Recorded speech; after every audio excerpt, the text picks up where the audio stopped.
So, once again, you're welcome to your first DevOps class. This is class 24. This class is being run by Lion Tech, and let's take a step further by looking at what is DevOps. That's the first question we want to look at.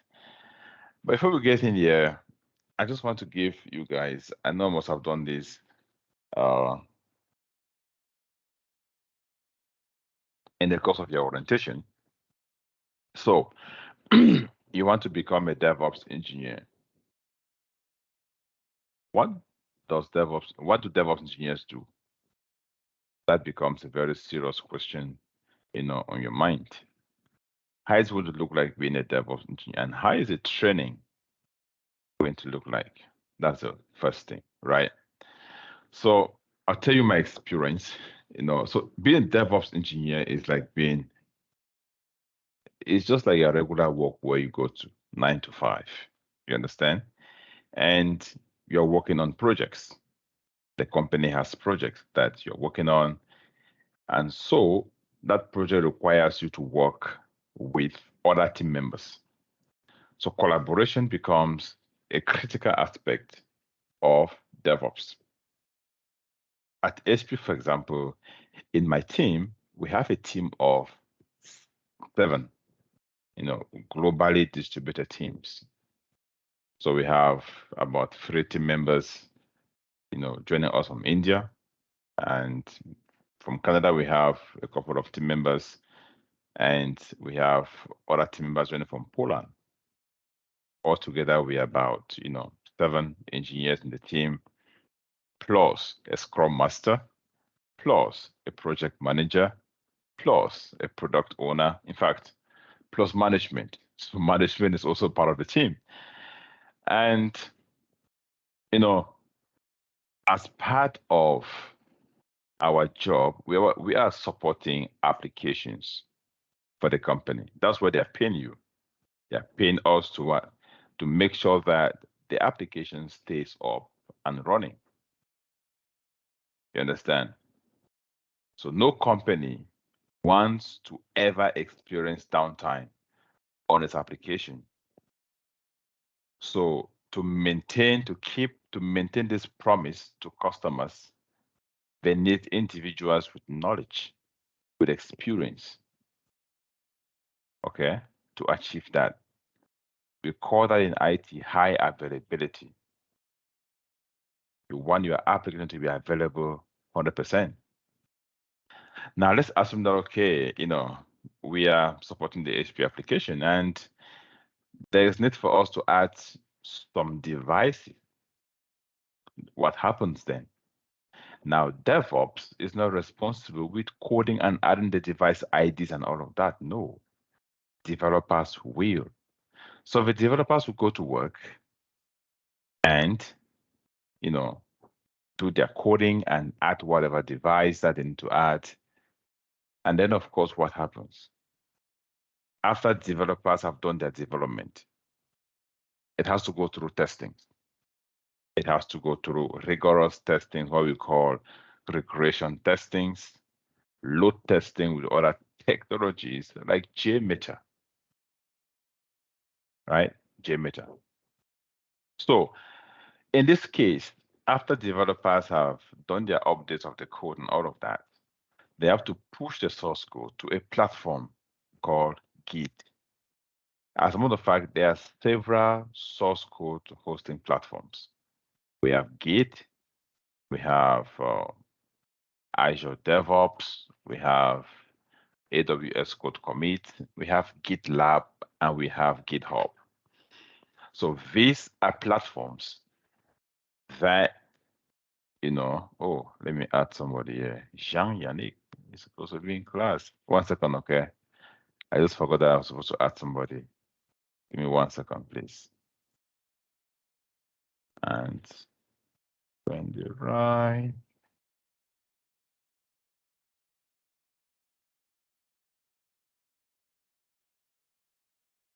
Okay, 1 second. It's when.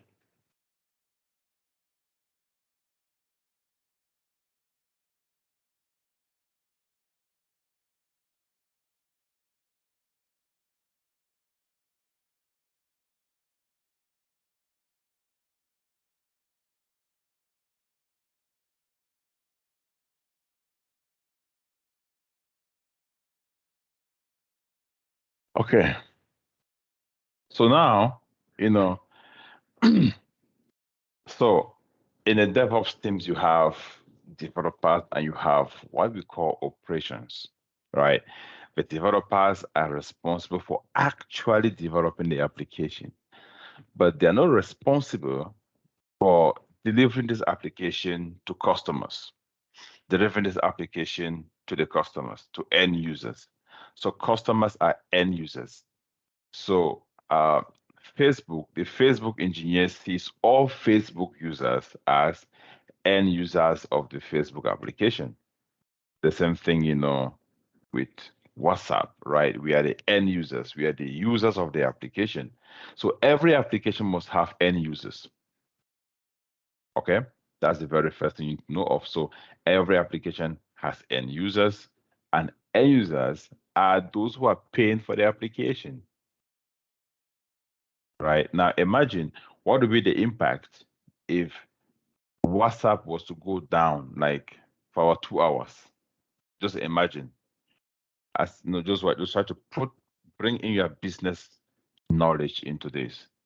WhatsApp is an application. It has engineers working. They have to pay the engineers. But how is WhatsApp making money to pay the engineers through the application? Advertisements, right? Each time you update your status, you see an automatic message. That's, oh, you know what? Post the status. Advertise on Instagram from your WhatsApp status. Advertise on Facebook from what? From your WhatsApp status. So that is how WhatsApp is making money from the application. Now imagine that probably they have about 2 million advertisers or advertisements running per day. 2 million. Okay? Advertisements running a day per day. Now, imagine if that application was to go down for just 10 minutes. It's a serious issue for the company, right? So DevOps engineers endeavor to make sure that the application is up and running 99.99% of the time. In the IT industry, we refer to that as SLA, Service Level Agreement. So it's like, we agree to make sure that you will always have this application available to you 99.99% of the time, right? So now in our DevOps team, this is what we do. So we have an application. Our daily routine is very simple. Work starts at 9 o'clock. 9 o'clock, everybody on the machine. By 9:15, we are logging into a meeting, just like here, right? It's Teams. Log into a meeting, and of course, the Scrum Master is there, right? To open up the Jira board and start asking, okay, Elvis, you were working yesterday on deploying the application from test environment to the staging environment. Where are we on this? Of course, Elvis is going to give his report. Hello, Proteus. What's happening on the monitoring? What did you work on yesterday? Were there any issues? Okay. So what every engineer is going to give their report. Okay. So you're going to give your report. Okay. Yesterday I worked on so and so. I encountered these numbers of issues. I was able to resolve the issues, or I have not been able to resolve this issue. Probably I need access, to so and so resource, right? And that is how a DevOps engineer day is going to start. Of course, from there, so why is management in that team? Management then, is going to present what management desires or what senior management desires the team to focus on. Okay, probably we need to add, a new payment method on the application. The focus of the next 2 weeks is to add a new payment method. Let's add PayPal, or let's add, credit cards. Okay. Let's be able to accept payments from Nigeria, for example, right? Now, the developers have to make that happen. When they make that happen, DevOps needs to deploy that change into production. So now you will come to understand about environments, okay, in DevOps. Now, applications don't just go to production, okay? So when an app is in production, it's live, okay? So think of it like this. Let's say you run a restaurant, okay? And, you know, you, okay, I like Niger jollof rice a lot, okay? So let's say you run a restaurant and, you know, you serve Niger jollof, to customers. Let's assume you have about 2,000 customers that you are serving a day. That's on the high side, though. It means that you're a very busy person. You understand what I'm saying? So you have a very big restaurant, and that's the only meal you serve. People are able to order on DoorDash or Uber Eats, right? Or skip the dishes. Now, I know I have honorable ladies in this class and all of that. Would it make sense for you to just, put the rice in the pot, everything, and just push it to the customers? Or will you want to do your due diligence by testing it first? Like testing it, every step of the way, making sure that what all the ingredients are in the right proportion. The oil is well mixed, and it's in their place. So you don't serve rice that, the oil is in its own section and onion has its own section. You understand what I'm saying? And, no, right? In fact, that would be a disaster for that restaurant because when the customers are giving their reviews, nobody is going to order your food again. So the right thing there to do is, okay, as we are adding the Maggi or adding salt, we must test it. And in most cases, you need to serve the food to somebody first. The person gives what feedback, oh, you know what, this food is good, it's excellent. So, okay, now let's start putting it in the packages for our customers. So from development, it can go into production. From development, it goes to testing. Somebody has to test and confirm. So the same thing happens with applications. Applications don't just move directly into production. Okay? So we have a developer's environment. Okay, we are going to get into that. So when developers develop, they have to first of all see, just like for example, in the kitchen, right? As you are developing that Niger jollof rice, you are what?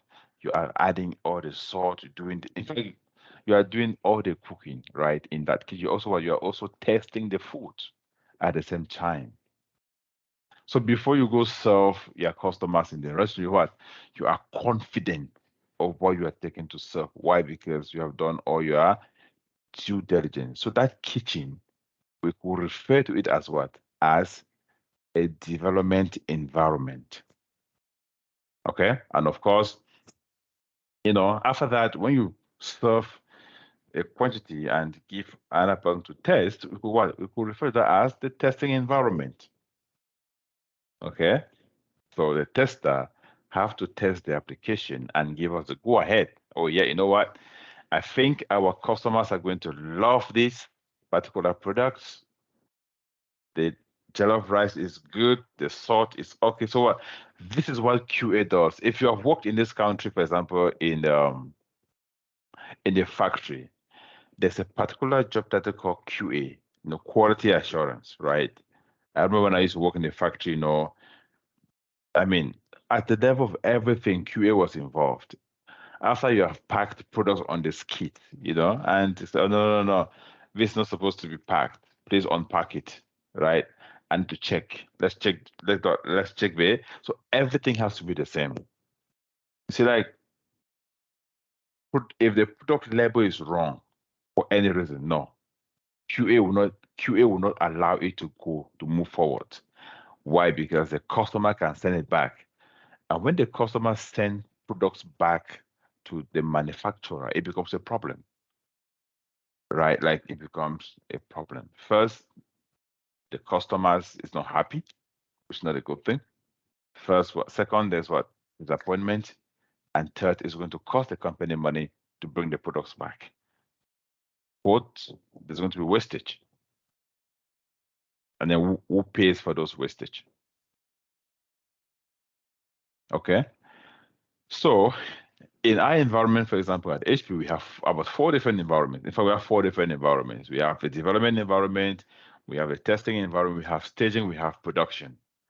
So there is always a day that DevOps works with another job title called the release manager to move the changes to update the application. Let me just put a word that is, that you're going to be familiar with. But what we do is that we call that release. To release what? A new feature of the application every 2 weeks. That is called sprint. So at the end of every sprint, right, DevOps is expected to update the application through what we call deployment, as we're going to come to see very soon, right? So this is part of what we do. After we deploy the application, what next? We have to monitor. So it's like, for example, a very good example of what? Of monitoring, right? If you have little children, let's say you have about 5 bedrooms in your house and you want to monitor your children, what time they go to bed, when they go to their rooms, what are they doing? Do they go to sleep immediately? So if you have to monitor, what will you do? You would just install, CCTV cameras in their rooms. That way you can see their activity. So the same thing happens with applications. We have to be able to monitor. We have to be able, to get alert on something that is about to happen. Just like with your phone. If you look at your phone, for example, it has about 128 gigabytes of space. That's for the latest phones, right? Now, when that storage is about depleting or, it's getting full, what happens? Do you notice that you get some warnings that, you are getting low on resource or on storage? And from there, what happens? You discover that when you try to save a new picture in your gallery, it says what? Maybe it's not able to save. In fact, it can't even download. And then what happens again is that your phone begins to, function uh, slowly, like very slow, super slow. Why? Because there's no space in it. The same thing happens with applications. Applications are hosted on resources, on servers, on infrastructure, right? So we have to be able to monitor this infrastructure and to be sure that this infrastructure has enough resources at all times. Why? Because if that server begin to run low on memory, the application will start running slow. The impact on the end users or on the users is that what? Maybe let's say, okay, you click on facebook.com, it's taking forever to load. But when you click on amazon.com, it takes like less than 1 second to load and you're able to get going on Amazon. But Facebook is taking too long to load. So what you immediately roll out that, oh, you know what, it's not my network because I can load this particular site, but Facebook is taking long. Why? Because something is happening at the level of the application. So it's not you, it's the application. So this is why, as DevOps engineers, we want to be able to minimize those errors. We want to be able to see these issues, and fix them before the end users or the customers start feeling it, right? So this is what, so, monitoring is part of what we do. After we deploy, we monitor, right? Monitor the application. So you're going to discover a lot of things as we go through this PowerPoint, okay, that DevOps engineers do on a day-to-day basis. There's a lot that we do. Again, very straightforward, a lot of resources are always available. And the honest truth is that in this career, you will never find yourself reinventing the wheel. Never. Almost everything that you're going to be doing, you always find use cases. You always find some foundation to build on. Because trust me, you will never be the first DevOps engineers being hired in that company unless they are just beginning to adopt DevOps. And then, of course, again, it becomes even a good opportunity, to be the pioneer, right, of DevOps implementation for that particular company, right? So you feel you, you have that leverage to define and set some parameters and all of that. So that becomes so cool. Okay, so now let's look at what DevOps is all about.